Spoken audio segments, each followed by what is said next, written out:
Bakit Nalaman hindi niya mo na gano'n. sinasabi sa partner mo na lumalabas ka kasama yung isang lalaki? Kung walang mali siya yun, ba't hindi mo sinasabi sa kanya? Ayun lang nga po. Yung guy kasi is may gusto sa akin, kaya gano'n. O kaya nga, alam mo nang may gusto sa'yo, tapos ikaw may jowa ka na, bakit ka pa rin sumasama? Ganon. Kaya nga po, kaya Hi mga pamangkin! This is Tita Kim and welcome to my YouTube channel. Ngayon, mapapakinggan ninyo ang isa sa mga storya mula sa Dear Tita Kim. But before anything else, please do subscribe and hit that notification bell para updated kayo araw-araw. Enjoy!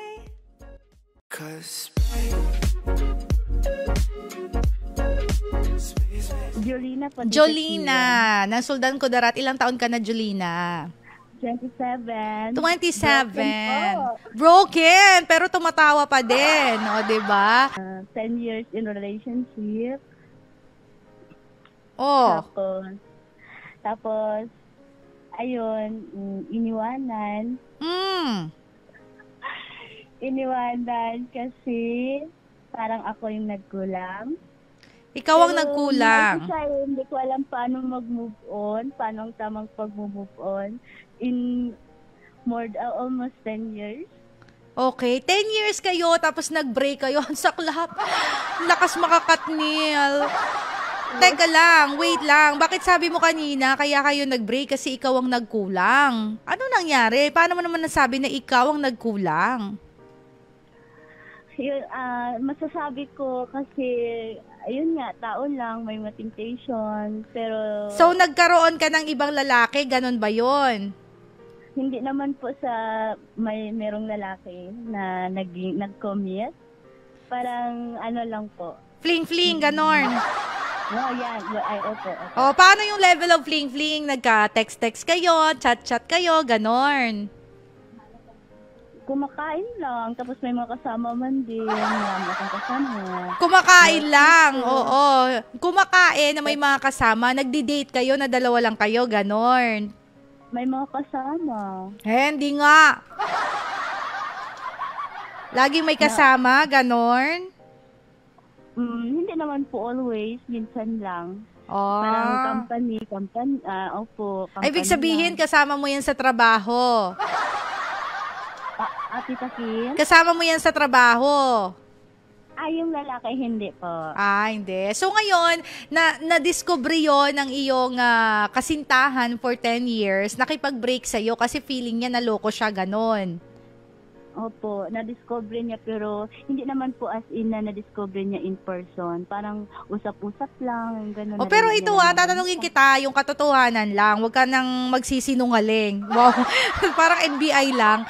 Ito, tatanungin lang kita. So, anong meron nga sa inyo nung lalaki na yun na pinagsilosan niya? Ano ba? Na-fall ba kayo sa isa't isa? Nag-I love you-han kayo? Ganong level? Ako kasi, hindi kasi ako nag-comment sa kanya. Yung parang labas lang, kumakain, yung ganun lang. Okay. Tapos nalaman niya, opo. Bakit hindi mo sinasabi sa partner mo na lumalabas ka kasama yung isang lalaki? Kung walang mali siya yun, ba't hindi mo sinasabi sa kanya? Ayun lang nga po. Yung guy kasi is may gusto sa akin, kaya ganun. O kaya nga, alam mo nang may gusto sa'yo, tapos ikaw may jowa ka na, bakit ka pa rin sumasama? Ganon. Kaya nga po, kaya nasa huli talagang Diba? Hindi ko naman sa dinidiin talaga na problema mo, Ang akin lang, natutuwa naman ako na very honest ka. Natutuwa naman ako na you are acknowledging your mistake and that is good. Hindi ko sinabing good yung ginawa mo, pero good na ina-acknowledge mo na nagkamali ka. Kasi mali talaga yon. Diba? Kapag halimbawa ikaw ay in a relationship, lalo na 10 years na yung relationship ninyo, dapat hindi ka nag-i-entertain ng ibang lalaki sa buhay mo. Lalong-lalo na yung lalaki na yon, merong mali siya dahil meron ngang gusto sa'yo, diba? Natural magkaka-fall lang talaga kayo, diba? So, kung ako naman din talaga yung jowa mo for 10 years, magsiselos din naman talaga ako. Questionin ko rin yung relationship na meron tayo at saka yung faithfulness mo kasi bakit mo ginawa yun, di ba? But anyway, tapos na yun. Ngayon, ang tinatanong mo sa akin is papaano ka magmumove on. Ang tanong ko sa iyo is, have you tried explaining yourself to that person? O inayos nyo ba ito? Kinommunicate nyo ba ito? Wala na ba talagang pag-asa na maayos itong relasyon na ito? Ganon? nag-communicate naman po. Pero yun nga, sabi niya ayaw na talaga. Yung mga, kasi year 2014 until, student pa lang kami until nagkaroon kami ng work. Nandoon ako sa darkest time niya. Yung kailangan niya ako, nandoon ako. Ang masakit lang po is, yung mga effort parang Nabaliwala. Yes, opo. Oo, parang naiintindihan ko rin yung point mo eh. Parang naiintindihan ko na iniisip mo na during those times na nagkakamali siya, nanghihina siya, walang-wala siya, ikaw nandiyadyaan ka para sa kanya. Tapos ngayon na ikaw, nagkamali ka lang na isang beses, eh parang iniwanan ka na. Kaya masakit, Yes, tama? opo, opo. Oo, kaya nga tinatanong ko parang- sa iyo, sige, ikaw na lang muna. Ano? Opo, Ate Sabi, opo. Ano kasi, pero nag-beg naman talaga ako sa kanya. Ginawa ko naman ang lahat before ako nagsuko. Yung ganun. Opo, talagang Nag-effort ka naghabol talaga. nag-effort, naghabol, nag-explain talaga ako sa kanya na ganyan. Wala naman talaga akong commitment doon sa guy na yun. Tapos, nagawa ko din yun dahil lang din sa kanya for almost 10 years. Parang walang assurance. 10 years na kami in relationship pero wala akong nakuhang assurance. Parang walang plano sa buhay, yung ang tagal nyo na, ganon. Yes. Oo. Opo. Ilang ulit kami nagplan na mamanhikan hanggang sa nawala na. Namanhikan? Mamanhikan. Puro Opo. pa mamanhikan na lang, wala nang nangyaring kasal. Opo.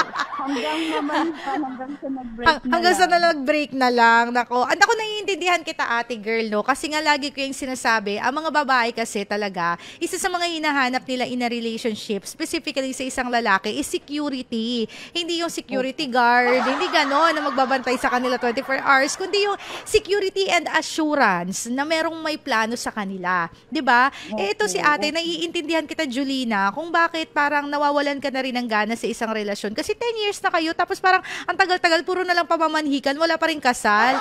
Totoo yon, nararamdaman ko yon at naiintindihan ko yon na parang nakakawalan nga talaga ng gana.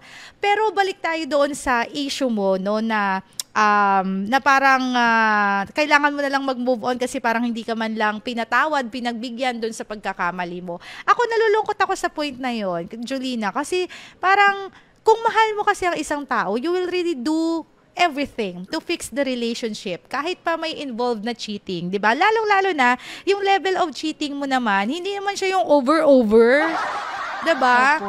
Kumbaga, na-fall ka sa temptation, yes. Nakipagkita ka sa isang taong may gusto sa iyo, yes. Pero hanggang doon lang yun eh. Hindi ko gina-justify na tama yun, pero ang sinasabi ko, hindi naman siya ganun kalala para tapusin yung 10 taon ng relasyon na meron kayo. So, para sa akin, nalulungkot ako kasi pwede namang pag-usapan yun, pwede namang ayusin yung relasyon, pwede naman sana na maibalik yung meron kayong relasyon at pwedeng maging stronger kayo in this relationship eh. Kasi yung mga pagsubok natin sa relasyon, that's not meant to destroy us always. Alright? Yung mga pagsubok sa relasyon, it's meant to make us stronger. Kumbaga, nangyayari yun sa buhay natin para patatagin tayo as individuals at patatagin ang ating relasyon.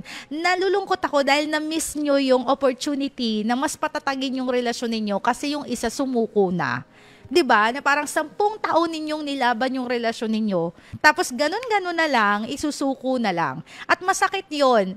Masakit talaga 'yon, lalo na sa part mo na parang kahit walang assurance, sige, tinuloy mo, nilaban mo yung relasyon na 'to, talagang kinapitan mo. Tapos sa isang iglap, sa isang pagkakamali, babay na, ganon. Na parang walang nangyari. So, masakit talaga siya, naiintindihan ko. Pero, siguro, lagi kong sinasabi dito, hindi naman pwedeng ituloy natin ang relasyon na tayo na lang ang may gusto, tayo na lang nagpupush, tayo na lang nagtutulak. Walang ganon.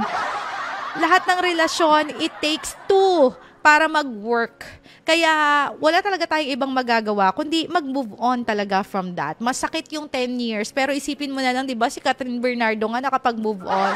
So, nagmo-move on. So, wala na talaga tayong magagawa kundi mag-move on. And maybe may mga tinuturo lang din talaga sa atin ba't nangyari sa atin 'yon. And maybe on your relationship, you just need to make it better. Isa lang yung patunay na wala talaga sa tagal ng relasyon ang lalim ng commitment natin sa isang tao. Yan ay nasa lalim ng ating pagmamahal at nasa lalim yan ng ating pagbibigayan sa isa't isa, pagpapatawaran at pagpapahabaan ng pasensya. Yan kasi mga susi sa relationship, pagpapasensya, pagpapatawad, constant communication. Kasi lagi kayong magkakamali So therefore, dapat masabaan nyo yung pasensya nyo at masabaan nyo rin ang pagmamahal ninyo. Kasi kung hindi nyo magagawa yun, ay talagang may hangganan lagi ang inyong relasyon. Ganon. So, Ate Jolina, mabalik ako sa iyo. I think you just really need to move on. Wala tayong ibang pwedeng shortcut Wala tayong ibang pwedeng gawin kundi tahakin mo yung path of moving on. Masakit man yon, mahirap man yon, pero yun lang ang natatanging paraan para gumaling ka from what you're experiencing right now. Kalimutan mo na yung mga what if, di ba? Minsan kasi parang ayaw mo pa i-let go yung isang tao kasi 10 years yun, ayoko, parang ganon.